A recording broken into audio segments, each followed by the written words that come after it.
같이 스가랴서 5장 1절에서 4절 함께 봉독하겠습니다. 시작.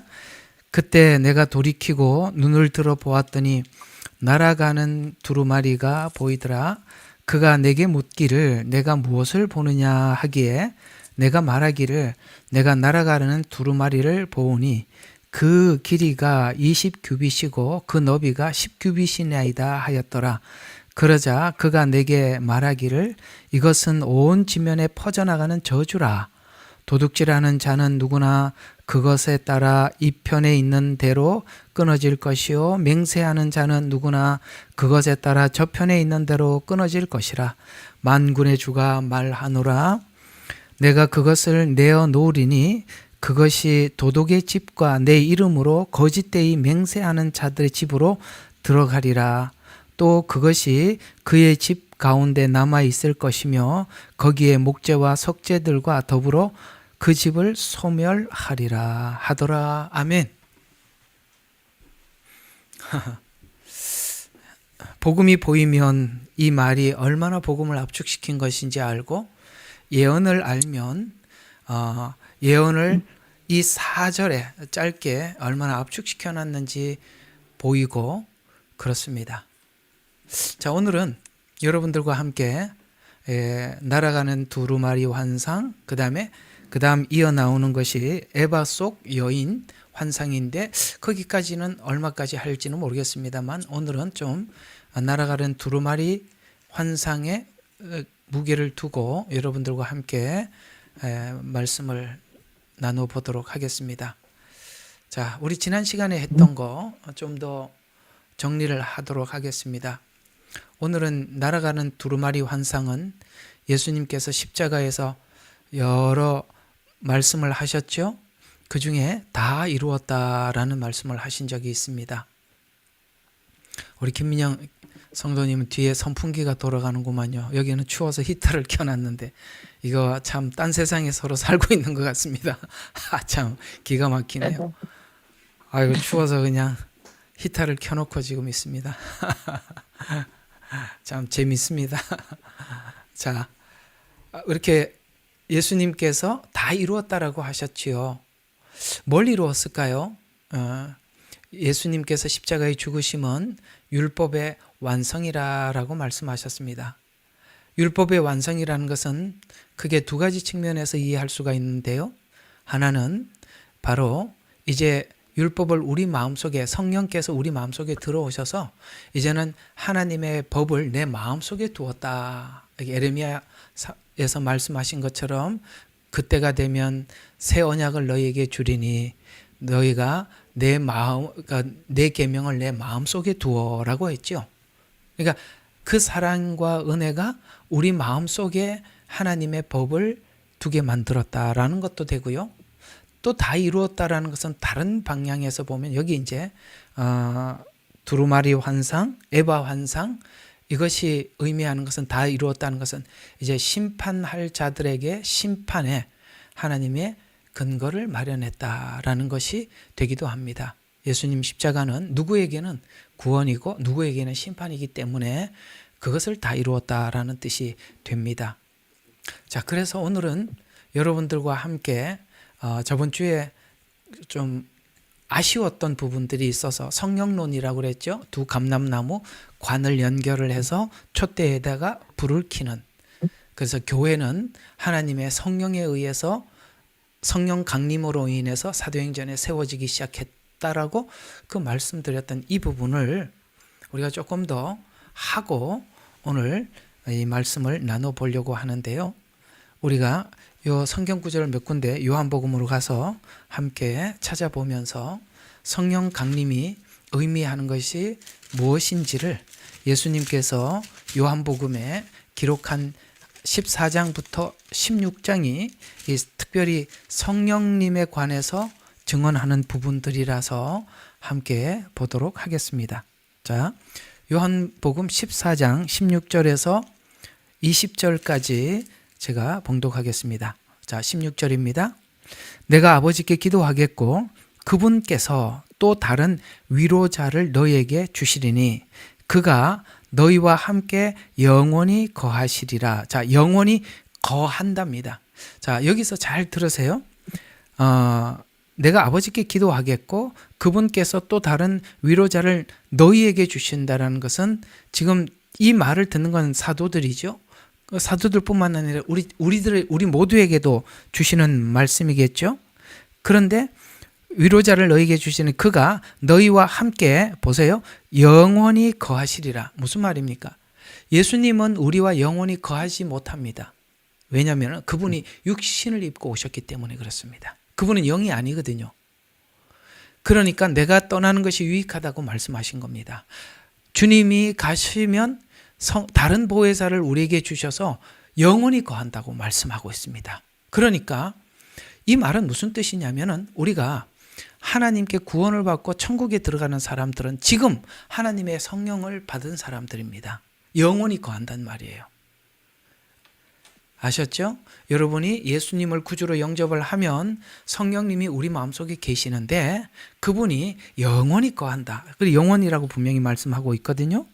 자, 너희와 함께 영원히 거하시리라. 진리에, 자, 그분에 대해서 이렇게 성령님에 대해서 이렇게 말씀해요. 진리의 영인 그를 세상은 영접할 수 없대요.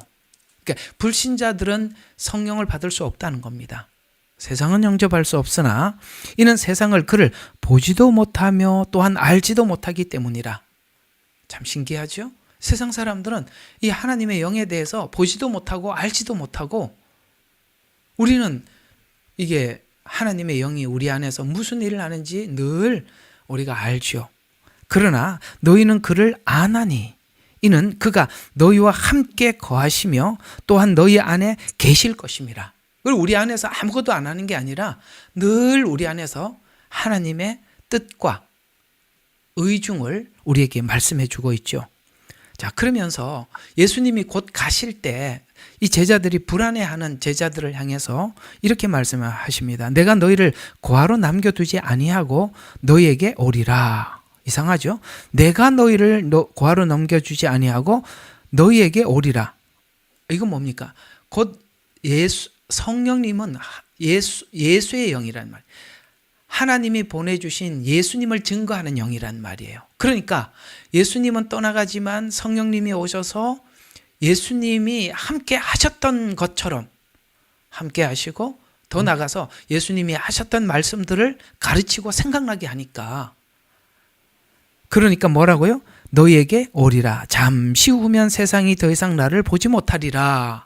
여기서 말하는 나는 예수님입니다. 여기 성령님과 예수님이 따로따로 구분되어서 말씀하고 있죠. 그러나 너희는 나를 보리라. 이는 내가 살고 너희도 살겠음이라. 그 날에는 자 살고 이는 내가 살고라는 거 예수님의 부활이고 예수님 부활 때문에 뭡니까? 너희도 살겠음이라. 누가? 하나님의 영이 있는 자들만. 이렇게 앞에 있는 이야기죠. 성령이 우리 마음속에 거하는 자들은 예수님이 살아난 것처럼 너희도 살겠음이라. 그날에는 내가 아버지 안에 있고 또 너희가 내 안에, 내가 너희 안에 있는 것을 너희가 알게 되리라. 아, 성령님만 계시는 게 아니라 그 성령님은 예수님의 말씀들을 생각나게 하고 그 다음에 하나님이 보내신 영이라는 것을 알게 되고 그 성령님이 우리 안에 계심으로 성부, 성자, 성령님이 하나인 것처럼 성령 안에서 우리가 삼위일체와 하나가 됐다는 것을 성령님이 계시기 때문에 뭐라고요? 성부, 성자, 성령님이 하나인 것처럼 내 안에 성령님이 계시기 때문에 아버지와 아들과 우리는 하나라는 거예요.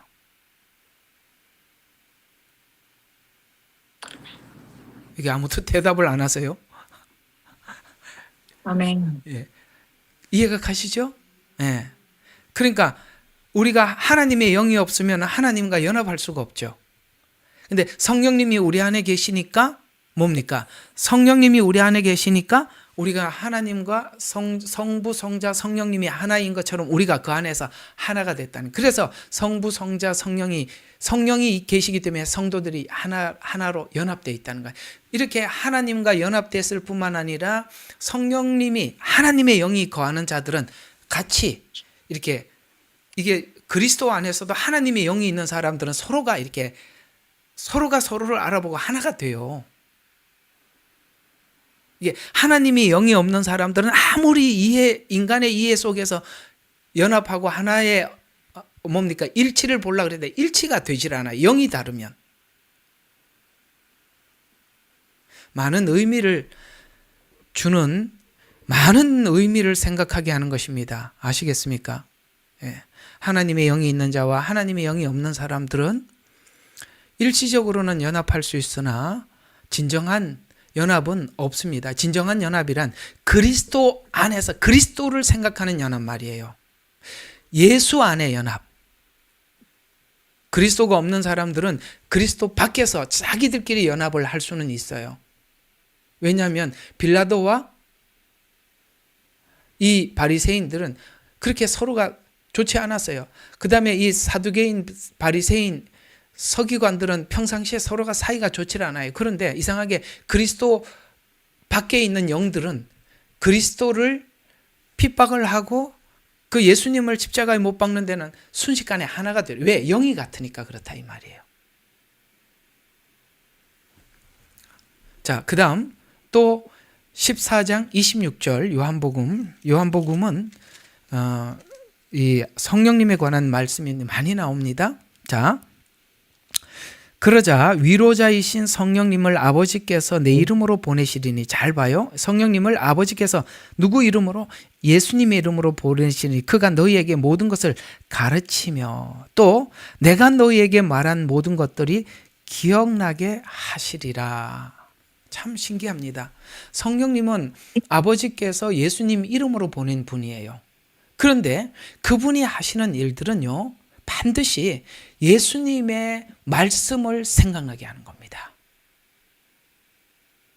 하나님의 영이 우리에게 가르쳐 주는 것은 뭐냐면은 하나님의 말씀이 생각나게 한다는 거예요. 또 성령님의 역할은 어떠냐? 15장 26절입니다. 26절. 그러나 내가 아버지께로부터 너희에게 보낼 위로자 곧 아버지로부터 나오시는 진리의 영이 오시면 그가 나에 관해서 증거하리라. 똑같죠? 아까 14장 26절하고 15장 26절이 똑같죠? 예수님의 말씀이 생각나게 한다는 게 14장 26절이고요. 15장 26절은 예수님을 증언한대요. 그러니까 이걸 아셔야 돼요. 하나님의 영이 내 마음속에 감동해서 뭔가를 꺼내놓을 때는 전부 다 예수님과 같은 말을 하고 예수님과 같은 성품을, 예수님과 같은 언어를 쓰는 겁니다. 왜? 하나님의 영이 하는 말들은 예수님이 했던 언어들을 쓰게 하고 예수님의 성품을 드러내는 거거든요. 자, 그 다음 요한복음 16장 7절부터 15절, 이건 조금 기니까 한번 봅시다. 중요해서 좀 길게 여기까지 설명을 해야 될 것 같아서 합니다. 그러나 내가 진리를 너희에게 말하노니 내가 가는 것이 너희에게 유익하니라. 아까 말씀드렸죠. 왜 가셔야 된다고요? 육체를 가지고 계시기 때문에 가시는 겁니다. 한정적이잖아요. 또 만일 내가 가지 아니하면 위로자가 너희에게 오지 아니하리니, 이게 무슨 말입니까? 예수님께서 십자가에 죽으시면서 부활을 하나님께 맡기고 죽으셨습니다. 그리고 하나님께서는 예수님을 부활시켜서 하나님 우편 보좌에 앉게 했습니다. 이건 뭘 증언한다 그랬죠? 예수님께서 속죄 제물이 되시고 완전한 속죄 제물이 되셔서 하나님께서 예수님을 받으셨다는 증거로 성령님이 오시는 겁니다. 왜요? 여기에 그랬잖아요. 내가 가지 아니하면 위로자가 너희에게 오지 아니하리라는, 여기 간다는 것은 아버지께로 간다는 얘기입니다. 그 아버지께로 갔다는 것은 속죄의 사역을 완벽하게 이루셨다라는 증명이라고 말씀을 여러 번 드렸었습니다. 기억해 두세요. 이 중요한 복음들이에요. 자, 그러나 내가 떠나가면 그분을 너희에게 보낼 것이라. 하나님이 보낼 것이라. 그분이 오시면 뭐를 한다고요? 죄에 대하여, 의에 대하여, 심판에 대해서 세상을 책망하리라. 자, 요거 여기다 좀 적어놨으니까 요거 교재를 보십시오. 여기 죄, 의, 심판. 이게 이제 함부로 써먹지 말라고 이렇게 적어둔 거거든요. 죄는 뭐냐면은 믿지 않는 것이 죄라는 것을 깨닫게 만들어준다는 거예요. 여러분, 사람들은 죄를 조목조목 이게 죄야, 저게 죄야 이렇게 죄를 사람들이 나눕니다만 성경이 말하는 죄는 예수님을 믿지 않는 거라고 말합니다. 왜 예수님을 믿지 않죠? 근본적으로 죄인이 아니라고 생각하기 때문에 예수님을 안 믿는 거예요. 예수님을 믿는 사람들의 첫 번째 출발은 자신이 죄인인 것을 고백하는 데서부터 출발을 하는 거거든요. 이게 믿지 않는다는 것은 단순히 안 믿는다는 정도가 아니라 본인이 죄인이라는 것을 인정하지 않는다는 뜻이에요. 그러니까 예수님을 믿지 않는 것이 죄라는 것을 결과적으로 가서 속죄가 필요 없다는 말은 난 죄인이 아니라는 뜻이죠. 그래서 죄는 예수님이 믿지 않는 것이 죄라는 것을 깨닫도록 증거이다. 의가 뭐냐? 예수님께서 아버지께 가셨다는 것은 예수님의 의를 증거하는 거예요. 예수님은 의로우신 분이라는 거예요. 그래서 율법 없이 새로운 의가 나타났다고 그러겠죠. 그게 예수님이시잖아요. 그래서 예수님은 속죄제물이 되셔서 하나님이 의롭게 받으셨고 예수 그리스도를 믿는 모든 사람들은 예수님께서 보혈로 씻음과 같이 우리가 의롭게 되는 겁니다. 그래서 의가 뭐라고요? 예수 그리스도가 의라는 것을 알게 되는 겁니다. 자, 죄는 내가 죄인이라는 걸 아는 거고 의라는 것은 예수님께서 나를 의롭게 하셨다는 거예요. 그러니까 이걸 성경은 이렇게 표현합니다. 예수님께서 우리 죄를 위해서 죽으셨고 그래서 예수님의 죽음이 우리 죄 때문이구나 이걸 알게 해주시는 거예요. 성령님이.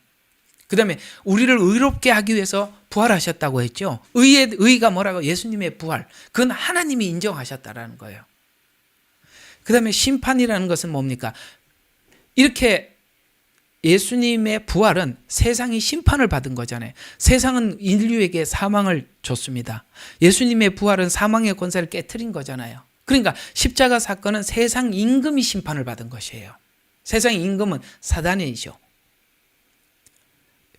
자, 다시 한번 보세요. 8절. 자, 16장 8절. 이제 다시 봐요. 그분이 오시면 죄에 대하여 내 죄인이구나. 내 죄를 대신해서 예수님이 십자가에 죽었구나. 의에 대하여 예수님께서 우리를 위해서 죽으셔서 부활하셔서 내가 의롭게 되었구나. 이런 걸 말해주는 게 성령이. 그러니까 아까 말했죠. 성령님이 오시면 나에 대해서 말한다 그랬어요. 그럼 나에 대해서 말한다는 것은 예수님에 관해서 말하는 가장 중요한 핵심, 모든 핵심은 뭘까요? 예수님 십자가의 죽음과 부활 아닙니까? 그러니까 성령님이 성경을 열어주시고 성령님이 말씀을 열어주시면 예수님 십자가와 부활이 뭔지를 설명한다는 거예요. 자, 그리고 심판이라는 것은 그래서 예수님 십자가의 죽으심이 세상 임금이 심판을 받았구나 이렇게 배우게 된다는 것이다. 그래서 의에 대하여라 함은 내가 아버지께로 가므로 너희가 다시는 보지 못하기 때문이라. 심판에 대하여라 함은 세상 통치자가 심판을 받았기 때문이라. 내가 아직도 너희에게 말하는 것들이 많이 있으나 지금은 너희가 그것을 감당할 수 없으리라. 왜요? 성령님이 와야만이 깨달아진다는 거예요. 예수님이 지금 아무리 얘기를 해도 제자들이 알아듣지를 못하니까 베드로도 도망가고 제자들 다 도망간 거예요. 여러분, 성령님의 깨우침이 없이는 우리 신앙이 아무리 예수님과 함께 있더라도 도망가는 것밖에 못하는 거예요. 그래서 너희가 감당할 수, 그렇죠. 감당 못했죠. 예수님의 말 듣고는 감당을 못했어요. 성령님이 오셔서 전부 다 성경을 연결해주고 깨닫게 해주자 감당할 수 있었어요. 그 다음, 그러나 진리의 영이신 그분이 오시면 너희를 모든 진리로 인도하시리라. 그분은 스스로 말씀하지 아니하면 무엇이나 들은 것을 말씀하실 거죠. 성령님도 임의로 말하지 않는다는 거죠. 성경을 근거로 성경을 열어주셔서 말씀해 주시는. 그래서 그분은 말씀하시지 아니하면 무엇이나 들은 것을 말씀하실 것이요 또 너희에게 다가올 일들을 알려주시리라. 앞으로 이제 예수님께서 십자가에 죽으시고 난 이후에 재림하실 일들이잖아요. 그런 것에 대해서 알려주시리라. 그 재림도 성경의 근거에서만 가르쳐주지 따로 계시하지 않는다는 거예요.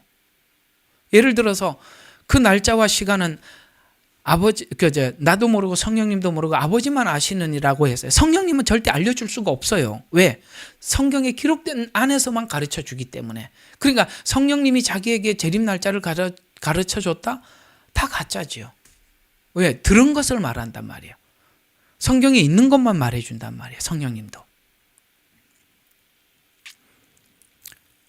그분은 나를 영화롭게 하리니 이는 그분이 내 것을 받아서 너에게 알려주실 것임이라. 아버지께서 가지신 것은 모두 내 것이라. 그러므로 그가 내 것을 가지고 너에게 알릴 것이라고 내가 말하였노라. 아멘. 너무 정확하죠. 자, 지금 요한복음 14장부터 16장까지 하는 말의 전체적인 이야기가 뭐예요? 전부 다 성령님은 예수님이 말했던 것이 무슨 뜻인지 알려주는 거, 깨닫게 해주는 거, 성경 틀 안에서만 말하는 거, 이렇다고 계속 반복해주고 있잖아요. 그러니까 성령님이 알려주는 모든 알려줌은 예수님을 영화롭게 하고 예수님께 영광을 돌리고 이렇게 가르쳐 주는 것이지 다르게 하지 않아요. 자, 그래서 이렇게 이제 예수님께서 가면 온다, 성령님이 오신다 그랬는데 진짜 왔어요. 사도행전 1장 4절에서 8절입니다. 이제 예수님께서 올라가셨습니다. 자, 그러면서 사도행전 1장 4절에서 8절에 보면 또 사도들과 함께 모였을 때 예루살렘을 떠나지 말고 아버지의 약속을 기다려야 한다고 명령하였으니 주께서 말씀하시기를 그것은 너희가 내게서 들은 바니라. 요한은 정령 물로 침례를 주었거니와 너희는 여러 날이 지나지 않아 성령으로 침례를 받으리라고 하시더라. 그러므로 그들이 함께 모였을 때에 주께 물어 말씀드리기를 주여 이때가 이스라엘의 그 왕국을 다시 회복할 이스라엘의 그 왕국은 뭡니까? 지금 이스라엘은 예수님 하나님을 향해서 천년 왕국을 생각하고 있는 거예요. 그래서 그 왕국이에요. 아시겠어요? 이거는 하나님 나라가 아니에요. 지금 이스라엘이 질문하는 것은 그 왕국이라면서 구약에서 말한 천년 왕국을 상상하고 있는 거예요. 그때 예수님 뭐라고 말씀하셨어요?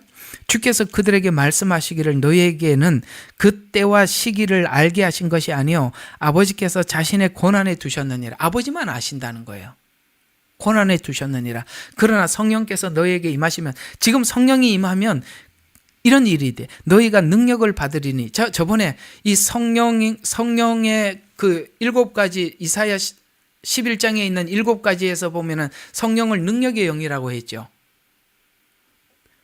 목장 예배 때 말씀드린 거 있죠? 이 능력이 뭐라고 그랬습니까? 기적을 행하는 이런 게 아니고 뭐라 그랬습니까? 하나님의 일을 수행하는 능력이라고 했잖아요. 어때요?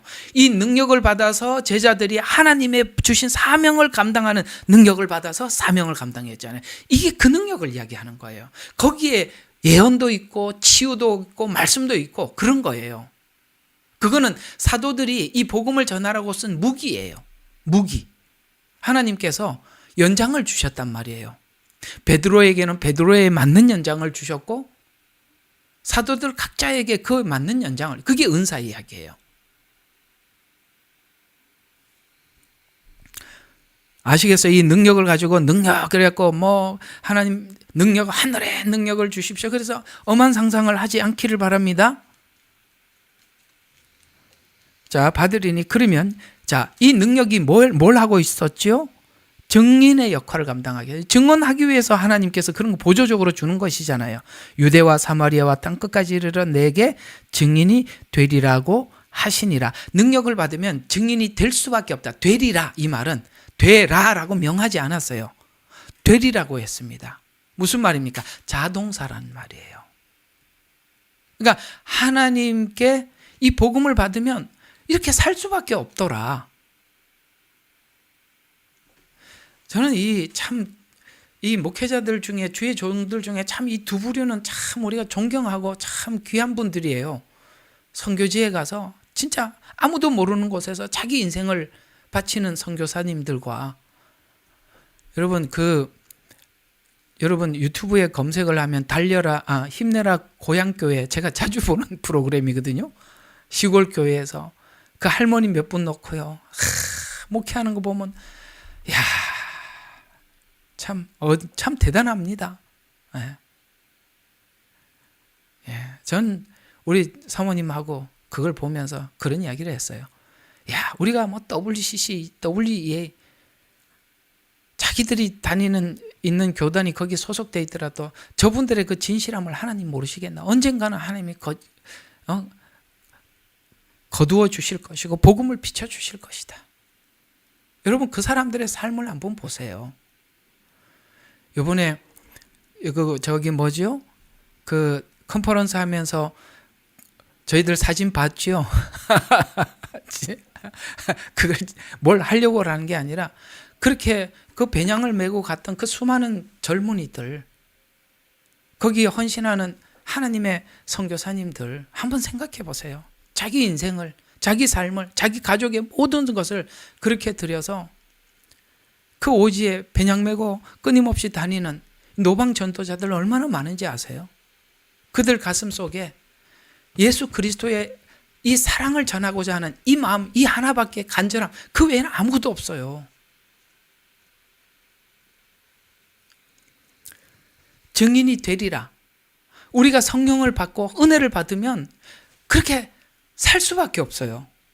하나님, 제가 주를 위해서 어떻게 살아야 되겠습니까? 뭘 하면서 살아야 됩니까? 라고 물을 수밖에 없더라는 것이죠. 그래서 증인이 되리라. 주께서 이런 일들을 말씀하신 후에 그들이 보는 데서 위로 들려 올라가시니 구름이 그들 시야에서 주를 가리더라 라고 하면서 이제 오심을 본 그대로 오시리라, 가심을 본 그대로 오시리라. 여기 뭐라고 했어요? 구름 속으로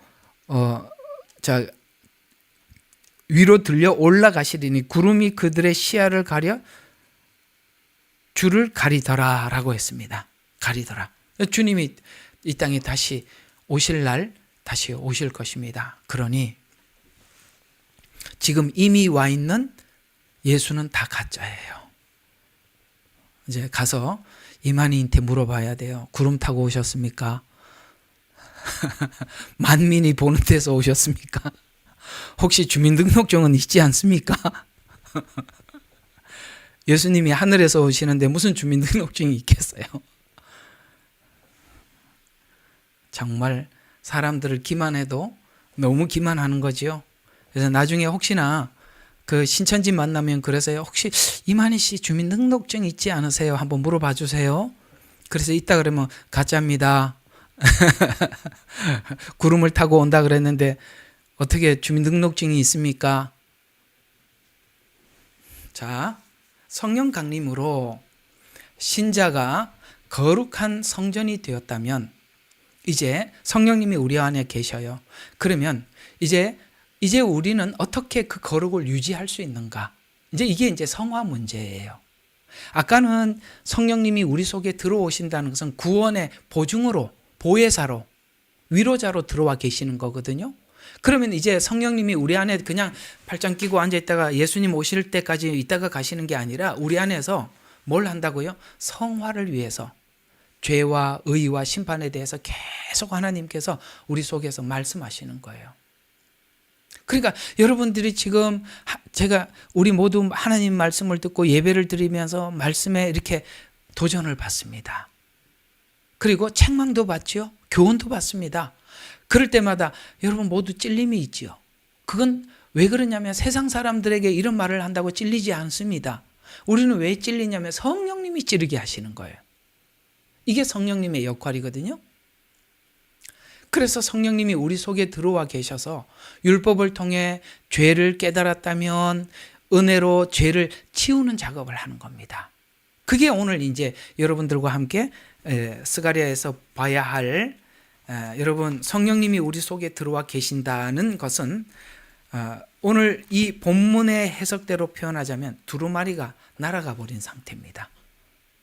두루마리가 날아가 버린 상태라는 말은 이것이 정죄가 아니라는 겁니다. 두루마리가 날아가 버렸잖아요. 그리스도 예수 안에는 정죄함이 없나니, 이 로마서 8장 후반부에 있는 이 말씀을 구약에서 얼마나 깊게 설명을 하는지 몰라요. 그리스도 예수 안에는 정죄함이 없다는 것을 절대로 방종이 아니라고 성경에는 굉장히 많은 부분을 구약에서 설명을 해주고 있는 거거든요.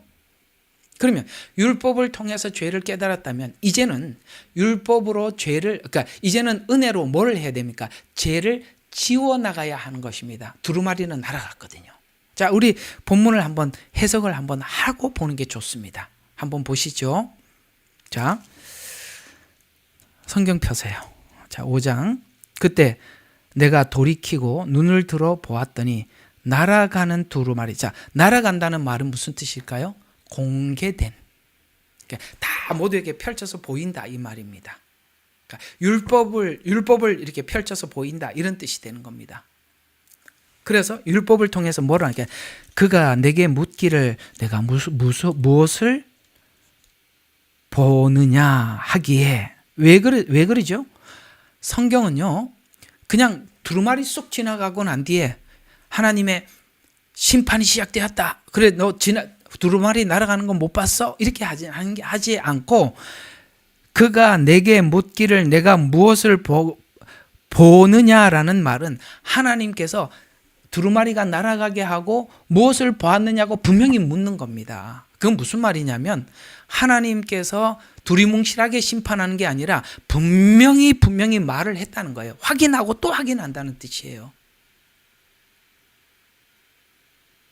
알아들었어요? 예.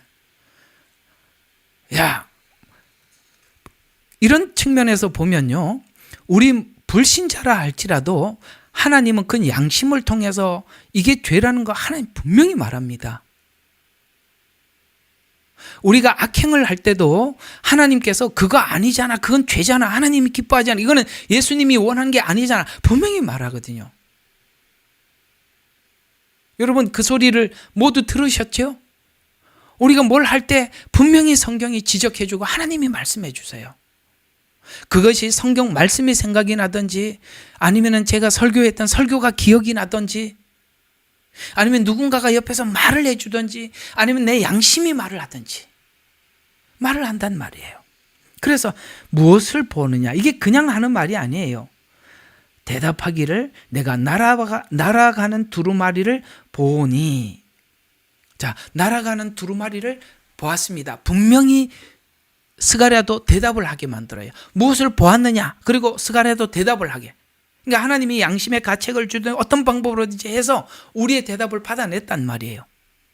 그러면서 이렇게 이야기를 합니다. 자, 그 길이가 20규빗이고 너비가 10규빗이네. 이거 성막하면서 배웠던 건데 기억하세요?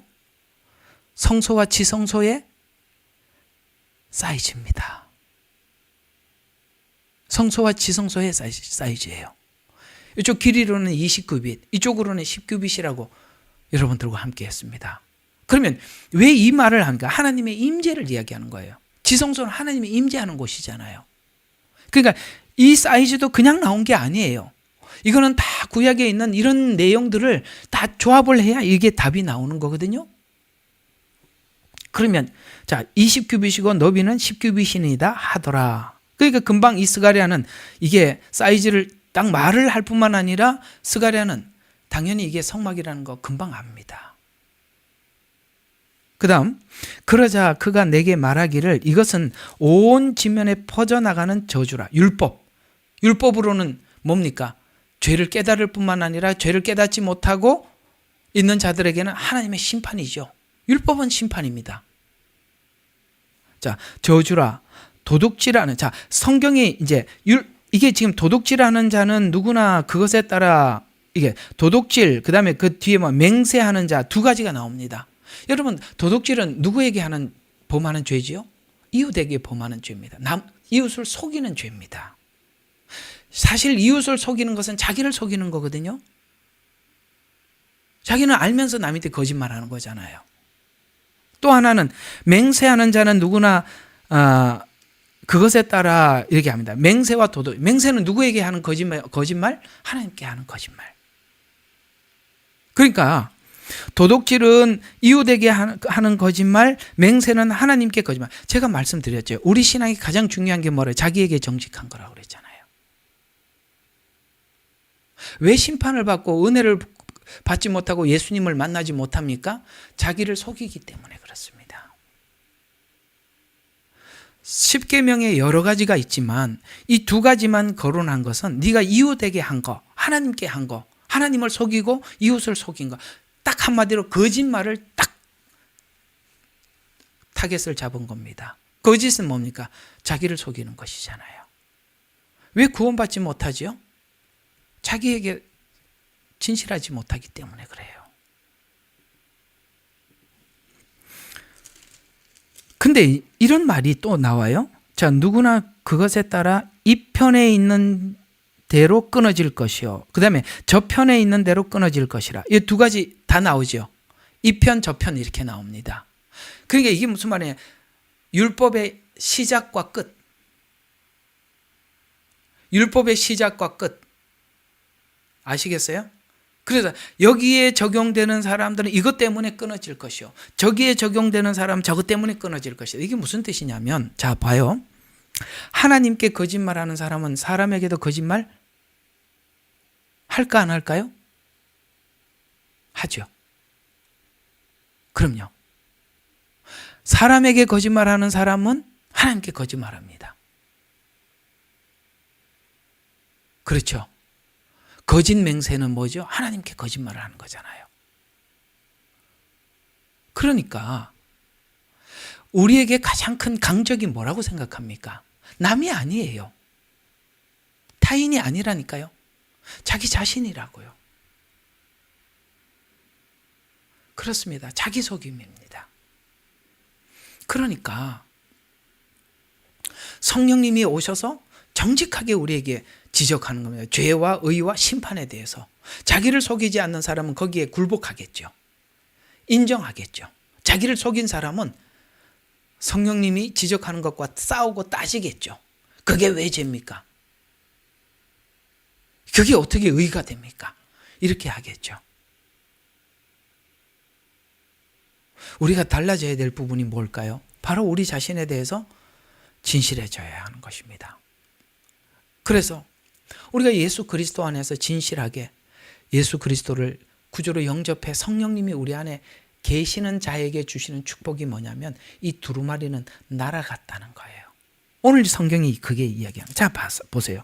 주가 말하노라. 내가 그것을 내어놓으리니 그것이 도둑의 집과 내 이름으로 거짓되이에 맹세하는 집으로 들어가리라. 또 그것이 그 집 가운데 남아있을 것이며 거기에 있는 목재와 석재들과 더불어 그 집이 소멸하리라. 이게 누구는 그 율법에 의해서 소멸하고 심판을 받게 되고 누구는 이 두루마리가 날아가 버리는 사람이 있어요. 율법이 이제는 더 이상 우리에게 정죄가 아니라 교정용으로 성화로 쓰여진단 말이에요. 그러냐 아직 구주를 영접하지 않는 사람들은 율법이 심판의 근거가 되고요. 믿는 사람들은 그리스도 예수 안에는 정죄함이 없어서 성화의 재료가 되고요.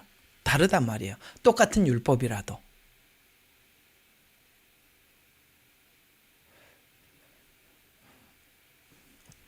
이런 말을 자주 하고 싶지 않은데 중요한 설명이 지나가는데 조용하면 안 되잖아요. 불신자들은 뭐가 있어요? 율법의 심판의 근거가 되고 신자들은 이 두루마리가 날아가 버렸어요. 그리스도 예수 안에는 정죄가 아니라 성화의 지적이 된다 이 말이에요. 다르다 이 말입니다. 자, 그래서 이렇게 되는 겁니다. 자, 이제 교제를 보세요. 성령 강림으로 신자가 거룩한 성전이 되었다면 거룩을 유지할 수 있는가? 율법을 통해서 죄를 깨달았다면 이제는 그리스도 예수 안에 정죄함이 없다면 은혜로 죄를 지워나갈 수 있습니다. 그것이 정죄로 그냥 끝이 나는 게 아니고 지워나가게 된단 말이에요. 그것이 지적이 되면 아멘하고 받아들이고 스스로가 지워나간단 말이에요. 왜? 두루마리는 날아갔으니까. 이제 이걸 우리에게 조금 더 한 번 더 강조하기 위해서 뒤에 에바 여인의 환상이 나와요. 납뚜껑에다가 이걸 담아가지고 죄를 담아가지고 신할 땅으로 날아가 버린 거예요. 황새가 신할 땅으로 날아가 버려. 죄의 근원지로. 납뚜껑은 뭐예요? 여러분 낚시를 하면은 추가 다 납이에요. 왜냐하면 납은 놓기도 쉽고 그 사이즈에 비해서 무게가 무겁기 때문에 바닷속에 던져도 딱 버티고 있단 말이에요. 그래서 납뚜껑으로 닫아버린 거예요. 가장 무거운 걸로. 그러니까 율법을 통해서 죄를 깨달았다면 이제는 은혜로 죄를 지워나가야 되는데 우리는 믿습니다. 두루마리가 날아갔다는 사실을. 왜냐하면 이 에바 환상이 그걸 이야기하는 거예요. 어디로 날아갔냐? 죄의 원산지로 날아갔다는 거예요. 사단에게 되돌려 버렸다는 거예요. 예수님이 오셔서 십자가에 죽으신 사건은 뭐라고 그랬죠? 아까 심판에 대해서 알려줬다 그랬잖아요. 그 심판이 무슨 심판이? 사단의 머리를 밟아버려요. 이 대가리라고 적어야 되는데 잘못 적었네. 자, 사단의 대가리를 밟아버린 거거든요. 죄의 근원을 해결해 주셨다는 거예요. 그래서 이제는 율법이 우리에게 정죄로 다가오는 것은 아니다. 이런 말씀들이 구약에 여러 군데 나오거든요. 자, 하나님은 죄를 어떻게 하셨나? 이사야서 38장 17절. 자, 우리 빨리빨리 찾아봐요. 38장 이 날아갔다 라고 하는 말. 그 다음에 하나님은 또 다른 곳에서는 이 죄를 신할 땅으로 날려보냈다라는 말과 같이 이런 표현을 썼다는 것이죠. 자, 이사야서 38장 17절. 자, 보소서 화평을 위하여 내가 큰 괴로움을 가졌사오나 주께서 나의 혼을 사랑하시어 사랑 가운데 두시어 부패의 구렁에서 건져내셨으니, 자, 이는 주께서 왜 그걸 부패의 구렁에서 건져낼 수 있어요? 내가 건짐을 받을 수 있었냐면, 이는 주께서 나의 모든 죄를 주의 등 뒤로 던지셨음이니이다. 그러니까 우리 죄를 용서했다는 말로 신약은 설명하고 있지만 여기는 등 뒤로 던졌다고 표현을 하고 있어요. 그 등 뒤로 던졌다라는 말의 뜻은 뭐냐면 하나님은 후회하심이 없으시다라는 표현을 씁니다. 그러니까 하나님께서 등 뒤에다 던져놓고 후회하고 저걸 내가 왜 던졌지? 이렇게 안 돌아본다 이 말이에요. 등 뒤로 던졌다. 미가서 7장 18절에서 19절. 자, 미가서. 이거 제가 이렇게 계속 왔다 갔다 찾기가 좀 바쁘니까요. 혹시나 미리 찾으신 분들은 좀 읽어주시면 더 고맙겠습니다. 미가서 7장 18, 19절.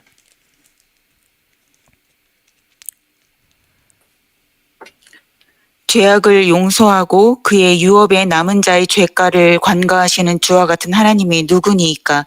주는 자비를 기뻐하시니 그의 분노를 영원토록 품지 아니하시나이다. 주께서는 다시 돌이키시어 우리에게 긍휼을 베푸시리니 주께서는 우리의 죄악들을 정복하실 것이요 주께서는 그들의 모든 죄들을 바다 깊은 곳에 던지시리이다. 아멘. 아멘입니다. 야, 너무 감사하죠? 아까는 등 뒤로 던졌다고 표현하고 있고 지금은 어떻게 하죠? 바다 깊은 곳에 던지시리이다. 바다 깊은 곳. 이게 내가 언제 한번 봤는데 지구상에서 가장 바다가 깊은 곳이 놀랍게도 섬과 섬 사이더라고요. 그 깊이가 몇 메다라고 그랬는데 잊어버렸네. 요즘은 생각 외로 상상을 초월할 만큼 깊던데요. 그러니까 여러분, 우리가 사람 한 길 물속에다 뭘 던져놔도 안 보이잖아요. 근데 하나님께서 우리 죄를 용서한다라는 뜻은 바다 깊은 곳에 던졌다는 표현을 오늘 본문이 쓰고 있어요. 그건 뭡니까? 찾지 않겠다는 겁니다. 다음 에스겔서 36장 25절에서 27절입니다. 에스겔서 36장 25, 27절.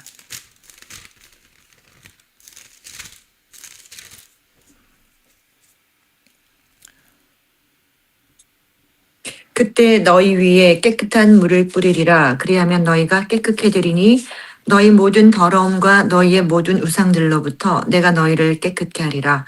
내가 또 너희에게 새 마음을 주고 너희 안에 새 영을 넣으리라. 내가 너희 육체에서 돌 같은 마음을 제거하고 살 같은 마음을 주리라. 또 내가 나의 영을 내 안에 두어 너희로 나의 규례대로 행하게 하리니 너희가 나의 명령을 준수하고 행하리라. 아멘. 아멘. 자, 새 마음, 새 영을 주어서 살 같은 마음을 주었다는 거예요. 자, 이게 무슨 뜻이냐면 율법을 지키라는 명령 앞에서는 이런 마음을 가질 수가 없어요. 여러분, 지키라는 명령 앞에서 부드러운 마음이 생겨요? 살 같은 마음이 생깁니까? 아니요. 경직되지요. 그러나 실패로도 은혜 받으러 나갈 수 있다면, 내가 무너져더라도 하나님 앞에 계속 갈 수 있는 길이 열려 있으면 마음이 부드럽죠. 끊임없이 도전을 할 수 있겠죠. 그 얘기 아닙니까? 그래서 하나님께서 새로운 성령님이 우리 마음속에 들어오면 정죄함이 없나니가 우리 마음 앞에, 우린 실패 앞에서도 끊임없이 하나님 앞에 도전할 수 있는 마음을 주신 거예요.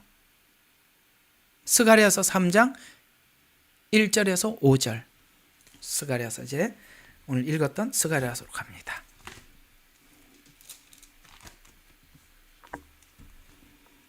우리 이번에는 민영 자매님 차례네요.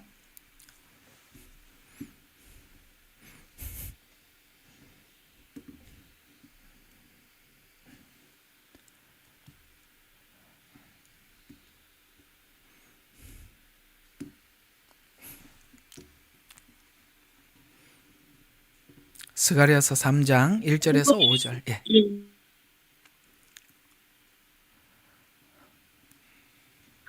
또 대제사장 여호수아가 주의 천사 앞에 서 있고 사탄이 그를 저지하려고 그의 오른편에 서 있는 것을 그가 내게 보여주시리라. 그리고 주께서 사탄에게 말씀하시기를 오 사탄아 주가 너를 책망하노라. 예루살렘을 택한 주가 너를 책망하노라. 이것이 불에서 꺼낸 나무가 아니냐 하시니라. 그때 여호수아가 더러운 옷을 입고 그 천사 앞에 섰더니. 자, 여기까지가 율법의 역할이죠. 율법이 역할을 한 것이죠. 왜냐하면 불에서 꺼낸 나무라는 말은 노력했으나 실패한, 대제사장은 인류의 대표잖아요. 그래서 더러운 옷을 입고 섰습니다. 그때 이제 4절, 주께서 자기 앞에 서 있는 자들에게 대답하여 일러 말씀하시기를 그에게 더러운 옷을 벗기라 하시고 그에게 말씀하시기를 보라 내게서 죄악이 제하여졌으니 내가 옷을 받고 너를 입히리라 하시기로. 아멘. 율법은 이 더러운 옷을 벗길 능력이 없습니다. 아셨어요? 율법은 이 옷을 벗길 능력이 없습니다. 이 옷을 그대로 계속 더 더럽혀지면 더럽혀졌지. 근데 예수님께서 우리의 죄를 희게 씻음으로 말미암아 옷을 바꿔 입히는 겁니다. 그래서 내 옷을 바꿔 입히라 하시기에 내가 말하기를 그들을 시켜 그의 머리 위에 아름다운 관을 씌우게 하소서. 아름다운 관은 뭡니까? 승리의 관이죠. 예수님이 승리하셔서 우리가 그 관을 쓰는 겁니다. 그들이 아름다운 관을 그의 머리 위에 씌우고 그에게 옷을 입히더라. 그리고 주의 천사는 곁에 섰더라. 아멘. 지금 여러 가지로 설명을 해주고 있습니다. 그리스도 예수 안에 정죄감이 없다는 말들에 대한 확신을 갖기 위해서는 죄를 등 뒤로 돌렸어요. 깊은 바다에 빠뜨렸어요. 새로운 영을 창조하기 위해서 우리에게 부드러운 마음을 주셨어요. 그것은 마치 대제사장 여호수아가 율법을 통해서 의롭게 되기 위해서 노력하다가 옷을 더럽힌 것과 동일해요. 그 옷으로 하나님 앞에 설 수밖에 없었지만 하나님 앞에 죄를 깨닫고 서니까 하나님이 예수 그리스도의 보혈로 옷을 받고 입혀주시더라는 거예요. 이렇게 성경은 설명하고 있어요. 그리스도 예수 안에 정죄함이 없다는 것이 로마서 한 구절로 설명을 하면 우리가 엉뚱한 짓을 하지만 오늘 이렇게 그것이 벗겨지고 입혀지는 과정 속에 하나님의 은혜를 생각하면 우리는 성화될 수밖에 없어요. 그래서 오늘 이 본문은 이 신명기가 왜 나와? 스가랴서는 이 환상을 두루마리 환상으로 설명을 해주고 있어요. 근데 이 두루마리가 날아가요. 왜 날아가냐 이 말이에요. 시편 147편 15절에 보니까 그의 계명을 온 땅에 보내시리니 그의 말씀은 매우 빨리 퍼지는 도다. 날아가. 이거 이스라엘에 멈춰 있지 않고 이 말씀이 온 세계에 퍼지는 거예요. 하나님이 아브라함에게 말씀한 너를 통해서 천하 만민이 복을 받으리라. 빨리 날아가. 매우 빨리 퍼지는도다. 또 그 다음에 빨리 달린다는 것은 속히 달리는도다. 이게 개역개정에는 속히 달리는도다. 여기는 빨리 달린다고 했습니다. 이것은 왜 그렇습니까? 왜 이 말씀이 움직이죠? 살아있기 때문에 그래요. 히브리서에 하나님의 말씀은 살았고 운동력이 있어요. 그렇습니다. 놀라워요. 성경 말씀이 우리 안에 들어오면 방망이 같이 두드리기도 하고, 때로는 칼같이 우리를 도려내기도 하고, 혼과 육과 골수까지 찔러 쪼개요. 우리 정신을 개조하고 생각을 바꾼다 이 말입니다. 왜? 말씀은 살아있기 때문에 그래요. 그래서 달린다.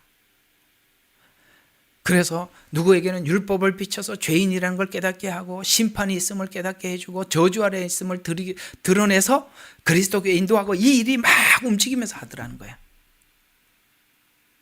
누구에게는 막 비춰주고, 누구에게는 죄를 깨닫게 하고, 누구에게는 돌아오게 하고, 누구에게는 성화되게 하고, 말씀이 계속 움직이는 거예요.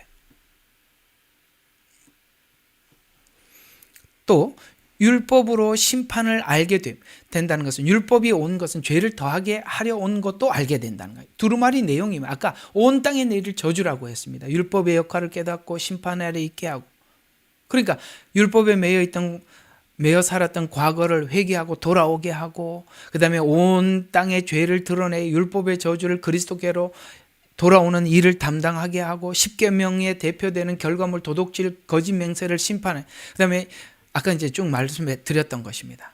그래서 이 율법의 역할을 그렇게 설명을 해 주고 있었던 것입니다. 자, 에바 여인 속에 있는 환상과 오늘 같이 연결을 시키려고 그랬는데 아예 시작 안 하는 게 더 나을 것 같아요.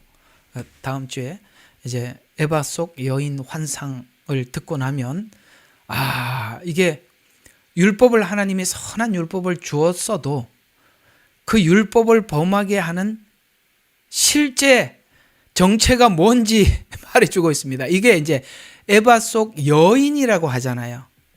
여인, 요한계시록은 음녀로 등장하는 겁니다. 어때요? 스가랴서가 얼마나 깊은 계시록입니까? 이 여인은 음녀를 이야기하는 거예요.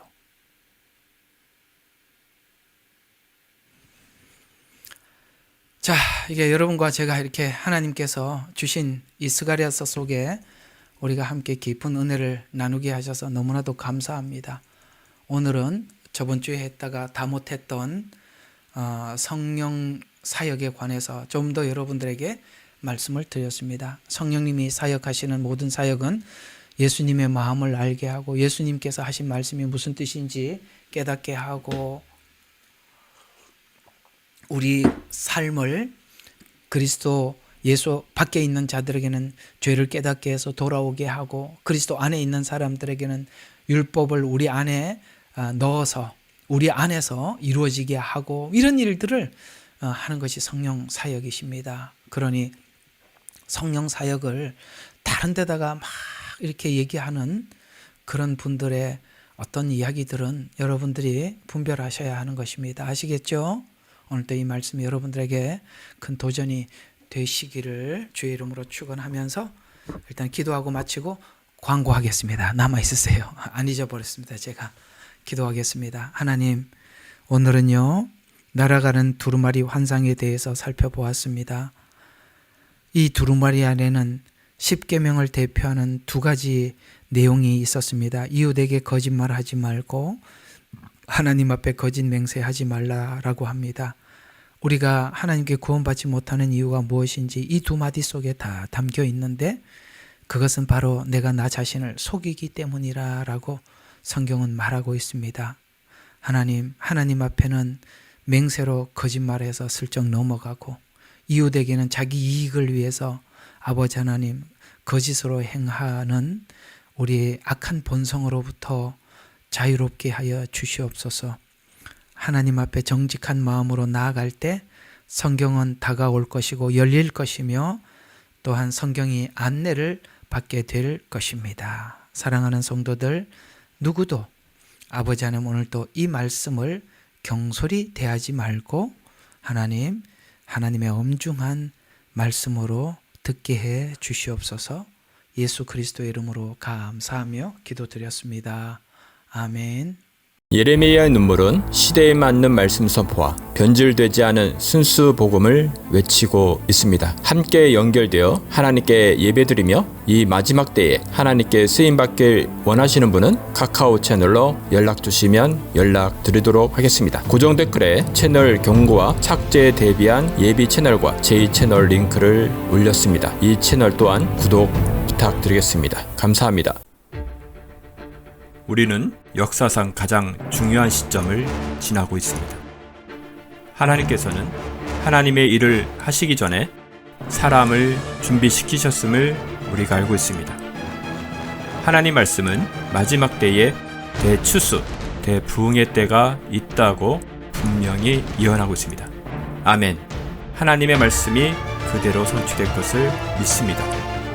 예레미야 눈물은 잠자는 교회와 영혼을 깨우기 위해 노력하고 있습니다. 이 가슴 뛰는 일에 함께 하길 원하시는 분은 카카오 채널로 연락 주시기 바랍니다. 당신은 위대한 하나님의 사람입니다.